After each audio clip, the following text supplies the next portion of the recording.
Isang magandang balita ito para sa mga kababayan natin sa Pola, at sa atin din na mga taga rito sa Batangas na umuwi sa Pola, Na itong kay Mayor na binabalak na ito ay maganda, So shout out sa iyo, Mayor Ina Alegre aka Ina Alegre, Mayor Jennifer Cruz ng Pola, Oriental Mindoro. So napaganda ito, hindi na tayo sasakay pa ng van, kundi barko lang mula Batangas papuntang Pola.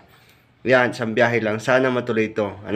Ito pangarap ni Mayor na ito ay pinapangarap din ng mga taga Pola, Isang magandang balita ito sa lahat ng mga taga Pola at mga karatig na bayan ng Pola, Nga lang, ang problema dito, doon sa daan paglabas ng port, medyo bangin. Pero okay lang yun.